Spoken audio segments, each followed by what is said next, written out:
เป็นไม้ผูกแขน โอ้ โดยโดยแล้วเขาในพุ่นแล้วปะโดยปะเจ้าได้พาเขาเอากันเด้อโดยเอาพี่ก็ได้ทำไหม นี้ให้กันนี้ดีกดเขาดีกดขอก่อนจะมาโฮมเด้อมีตัวให้เศร้าไวๆดีไวๆเป็นอยู่เป็นโฮมโพโฮมไซให้ลูกให้หลานตลอดปีตลอดไปเด้อความจริงแม่เพิ่นกัดโทรถามเฮาคุมื้อมาได้บ่แล้วกัน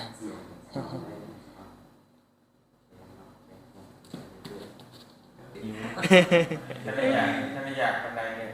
ได้เนี่ย ทำแล้วมันเรียนมาทำเท่ากับอย่างมันขู่โทษนี่มันคืออยากจะจ้อยเขา ตื่นได้จะลืม อ้าวเนาะพ่อแม่พี่น้องเอ้ยบาทนี่เปิดคลิปเปิดภาพมาก็อยู่คนทางลูกรังเด้อพี่น้องเด้อเนาะทางเขาบ้านโคกใหญ่พี่น้องเอ้ย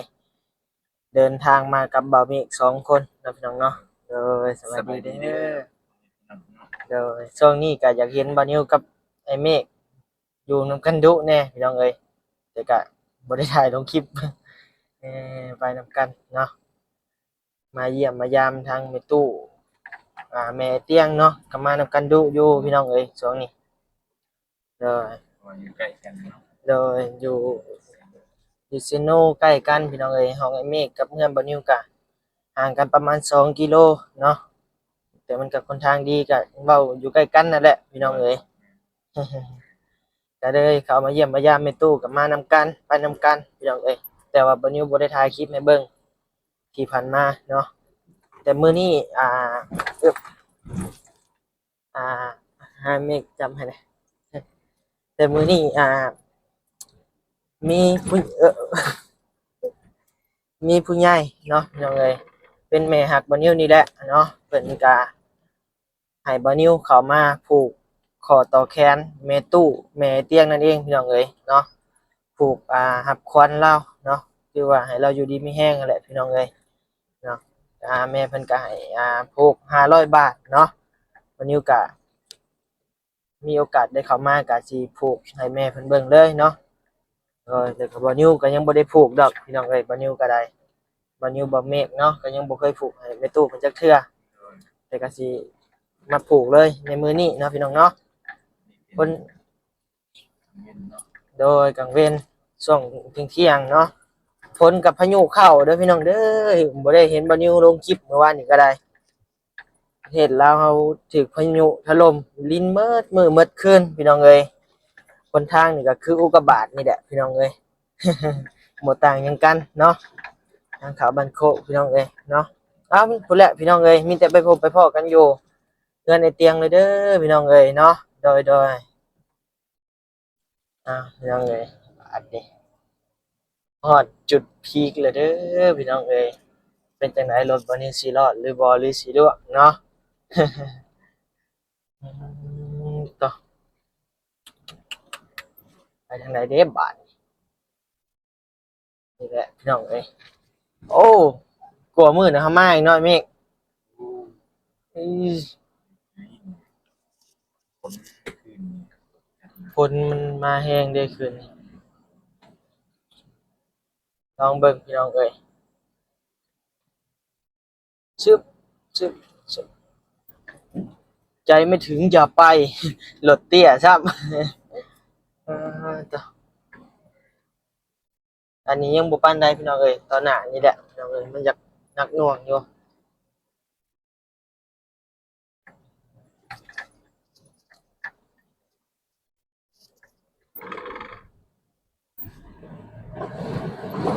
ชุบแต่โคกเลิกเติบพี่น้องเอ้ย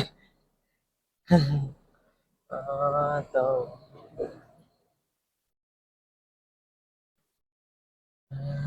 ต่อตกอีกพอดีหมดฝนนี่พอดีหมุนนะพี่น้องเอ้ยค่อนข้างเนาะเพิ่นก็น่าจะแปลงแต่คอนกรีตก็เพิ่นเฮ็ดแล้วล่ะพี่น้องเอ้ยเนาะมันอยู่มาตอนน่ะแต่ก็ยังบ่ฮอดเหลือเป็นเบิ่งยามแล้งพุ่นล่ะพี่น้องเอ้ยเพิ่นอาจจะดำเนินการต่อเนาะต่อนี่ล่ะพี่น้องเอ้ยสิฮอดละ ตัวไผ่ลินขี้ต้มอะนะกุดขี้ห้องขี้คองเอิ้นใบเฟิร์นบ่นี่กุดขี้คองโหคักอีหลีพี่น้องเอ้ยเอิ้นใบเฟิร์นโต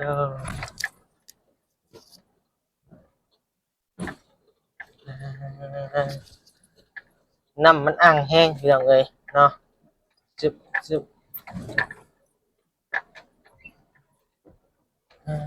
โตวันนี้สิไปรอดอยู่บ่พี่น้องเอ้ยอันนี้เบิ่ง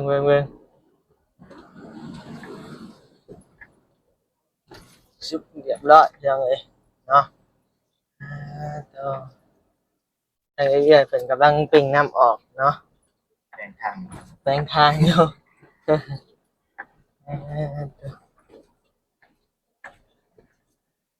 ใช้บริตัวกินข้าวอีกแล้วบ่อันโตทางอลีเพิ่นพี่น้องเอ้ย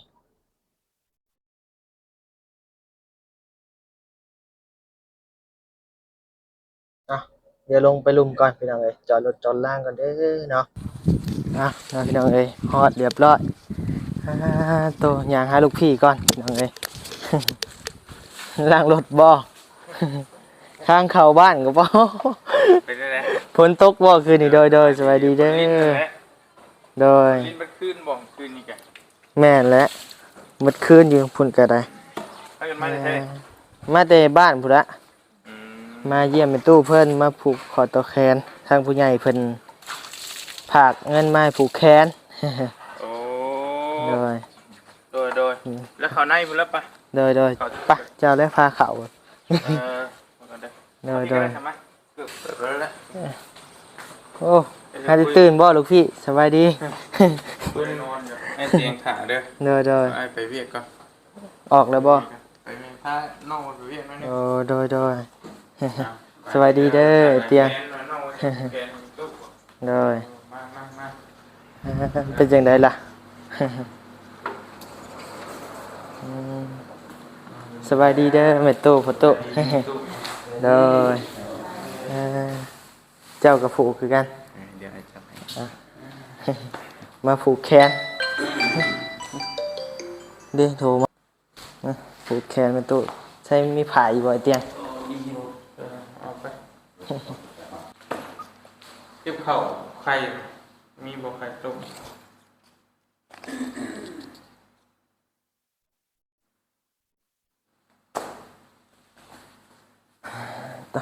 เป็นจังไดดีขึ้นแล้วบ่ ว่า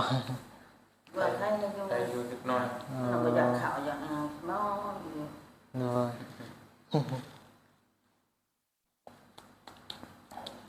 ถ่ายนั่นนี่ได้ปกติแต่บ่ แม่ ได้ยังได้อยู่แต่ว่าแต่ก็บ่อยากเข้าแล้ว กินบ่แซ่บ ยังกินบ่แซ่บปานใด ติดเงินก่อนมันบ่ทายมันเอายาให้กินได้บ้างระบายออกจะทายแล้ว อืม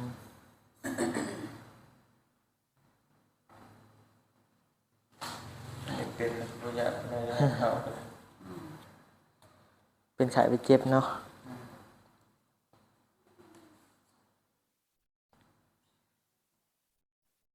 มา2คนพี่น้องเอ้ยมากับไอ้เมฆนะ มากับคนบ่มันไปเรียกบ่มาเฮือนเด้อ ยั บ่ งเด้ หายแล้วแต่ว่าเงินเอ้ยผ่ายน้ำลุงเลยอยู่น่ะ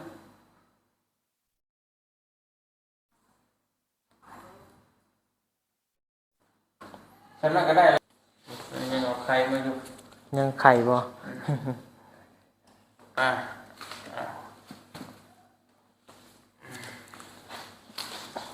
มาตุ ลูกหลาน ไข่ อันนี้เป็นเงินของแม่เพิ่นอยู่ทางฝรั่งเศสเนาะน้องเอ้ยก็อันนี้เงินเฮาเด้อ เฮาก็บ่มีให้กับนี้ดีกว่าข้าวดีกว่าข้าวก่อนจะมาโฮมเด้อแม่ตัวให้เศร้าไวๆดีไวๆเป็นอยู่เป็นโฮมโพโฮมไซให้ลูกให้หลานตลอดปีตลอดไปเด้อความเจ็บก็ให้เศร้า พยาธิให้หายนะ ไม่ใช่ตัวบางของเขา อวยพรอยากเก่งปานใดพี่น้องเอ้ยมาไอ้เมฆบอกว่า เรียนเขาอะไรนี่เขาบอก เออ อ่อนๆนี่3 มื้อ4 มื้อแข็ง เออ แต่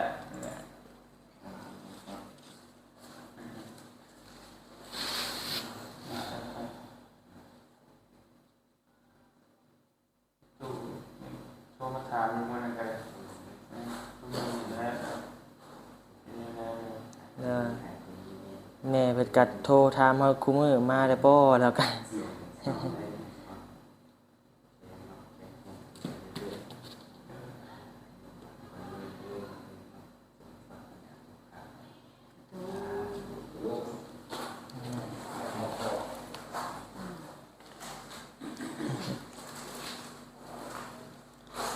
เรียบร้อยตอนนี้พี่น้องเอ้ย ผมขอบใจเด้อ ขอบใจ เนาะที่มาเขียนในตู้ทีแรกพอดีเอาเอ็ดแบบมันเป็นที่เขาแคบนะแบบชามะเมยหิ้งบกับโบหิ้งแบบพอดีแบบตึงๆกลางๆประมาณนั้น โดย ซื้ออยู่นะครับเนาะ ปากจังซื่อๆเลยเนาะ แม่ พาไปมุกว่านี่เขาแคบ อาหารแซ่บไปจัก กินคำเนาะไม่ได้แคบ เลยอยากดิ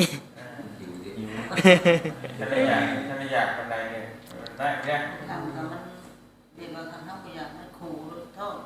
นี่มันคืออยากจ้อยเขา ตื่นได้เราลืมตัวโผล่เขาตื่นโมตื่นอย่างนี้เนาะไม่ได้คิดได้ตัวนั้นไปก็ อาหารอันนี้มาทั้งนี้กินข้าวคนคนจาน กินข้าวล่าบ่ แล้วนี่เขาให้กินแต่ซื้ออยู่ เลย มันสิเมื่อยได้แบบเขาก็อยาก เอ้าดีไวๆเด้อแม่ตู้เด้อบัดนี้เฮาก็สิได้ไปปะก่อนบัดนี้เลยเศร้าไวๆอยู่เป็นโฮมโพโฮมไซให้ลูกให้หลาน อ่าไผก็ทางผู้ใหญ่เพิ่นก็ทักมาอยู่คุมื้อ เป็นย่าแท้เนาะ โดย ไปบนมองมองงาม โอ้ คนเชื่อไปโดยคนสบายใจ โดย มันออกจากเพื่อนก็คือว่าอยู่ธรรมดาเลยลูกมาอยู่เพื่อนก็จักไม่ยัง เป็นจับเสียงชื่อว่าวันนี้ โอ้ไม่มาอยู่เพื่อนเฮาอ่ะบ่ดีเลย ไม่ได้ออกไปผมกระทำมันต้องอยู่นี่ ไปหลอกบ่ เนาะ อืมได้ได้ ยังอยู่เพื่อนกับเบียด ออกไปนอกก็คือว่าดีขึ้นบ่ ห้องนั่นคนถัดมาเบิ่งลงเบิ่งนี่กันยาซัก โดย ใส่ยานิ่งอีก คือมันมาปะ เอาว่าแพ้คนหน้าเหมือนกัน เอาหมดกระโดด ไปมาหันนะ ย่างหัน ห้องมองว่ายาเอง บุ้มเมื่อยมายังไง อยู่เฮือนหรือว่าเมื่อย ชักยาไม่ได้ฉีดเนี่ยมันยังไงไปเห็นน้องมอจริง ตื่นญาติไปจัก ญาติหมอไปจัก ในเพื่อนน่ะคือว่ามันบอกขี่รถไปจนฮอดมุกกับมันเป็นอย่าง บ่มือ บ่ เออ บ่สร้างเป็น ไปไม่ได้ไป ไปสายเตียง ต่อไทยคลิป พาเราไปเลาะไป ขึ้นเหนื้อลงใต้บ่ เป็นอย่างคือมีแนวอยู่ โดย ไอ้เบิ้งไป ไปลงมึง ไปทำออนไลน์คนแรกไปดีสบายดี ไปย่างเลาะเนาะ ไปหมดเลยพี่น้องเลย บุญสงเฮือก็เต็มหมดละอืม เดี๋ยวนี้นะ โดย ได้ไปคนบ่อน นะพาไปเด้อเตียง เช้า พยานมักเที่ยวเนาะ ไปย่านมักเดียว เพื่อนเธอคนเงาเนาะ ไปนั่นเจ็บยากนะเที่ยว หักไปมือธรรมดาและคนโบราณมือคนหลายก็ยากอีก เต็มหมดละบุญอันนั้นนี่หั่นเต็มหมดละเดี๋ยวนี้ก็ได้ บ่เห็นเด้ เฮาก็ยังบ่ได้เห็นได้เห็นเขาถ่ายลงเพจซื่อ เห็นแต่มื้อร้านมันอยู่ไป ๆเด้อ กี่มือเราเป็นแรกๆต้องเป็นกินฮิปโปตั้งอยู่เต็มเติมเลยท่านได้คายตั้งเต็มมันชื่อคาย ดูดีๆได้แม่ลูกชวนมาแม่ตัวยานะมันหมอนัดแล้ว อืม ก็ไปมันจะเป็นยัง เด้อ บัดตัวยาคนปวดเอาเมียงแล้วบัดพวกว่าไปกินข้าวมาแล้วก็เจ็บท้องว่าตีกินแกงเฮ็ดพิษท้องจังแม่นมันก็ทายเบิดคืนมื้อนั้น เด้อ เฮ็ดนั่นแหละ อืม เพราะมันเป็นเฮ็ดเพาะเชฟฟิตเป็น เด้อ บิ๊กจ่อยมันเป็นเฮียแล้วนะขออนุญาตดู เด้อ จ่อยมันเป็นเฮียแล้วเหรอฮะก็มืออะไรบ้างนี่นะ แล้วนี่มันรับใส่พอดีนะที่เชื่อ เด้อ บอกว่าเชื่อในรับใส่มันก็จะเป็นมือเลย เด้อ ทำโมเมนต์เฮิงเติบคนก็ว่าอยู่เฮิงเติบแล้วต้องคอยกินนั่นนี่จะมันจะฟื้นคอยไม้มากแบบจะมันปุ๊บปั๊บ เสีย ปั๊บ เสีย นะ เด้อ อย่า เด้อ ก็มันแบบตึงๆแบบเพราะแบบคือคนเขาหาจะเข้าเช่าตะไคร่ไม่เนี่ย เด้อ รุ่นนี้ประมาณนั้นแหละ อ่ะนะพี่น้องเอ้ยบัดนี้ เป็นหาใจเด็กโมโหแล้วมันเหน็บขึ้นมา เด้อเอาเนาะให้ทางแม่ตู้เพิ่นพักผ่อนก่อนพี่น้องเอ้ย โดยขอบใจกันโดย ให้แม่ตู้เพิ่นพักผ่อนเนาะพี่น้องเนาะบัดนี้ก็สิกลับก่อนเนาะ โดยสบายดีอ่ะเนาะพี่น้องเนาะคลิปนี้ก็ไปไวมาไวเนาะพี่น้องเนาะเพราะว่าทางบอนิวกะอยากให้แม่ตู้เพิ่นพักผ่อนเนาะบ่อยากกวนเพิ่นหลายเนาะโดยมาถ่ายครั้งแรกบอนิวก็ได้เนาะตะกี้ก็มาดุมาเกือบคู่มื้อพี่น้องเอ้ยมาเยี่ยมมายามแม่ตู้ก็ได้แต่ว่าบ่ได้ถ่ายคลิปให้พี่น้องได้เบิ่งนํกันเนาะโดยเนาะคลิปนี้ก็สิมีเพียงส่ำนี้เด้อพี่น้องเอ้ยมาผูกคอต่อแขนให้แม่ตู้เพิ่นให้เพิ่นอยู่ดีมีแฮงอยู่เป็นโฮมโพโฮมไซให้ลูกให้หลานเนาะโดยเอ้าวันนี้ก็บ่มีคำว่าหยังหลายนอกจากคำว่าสบายดีโดย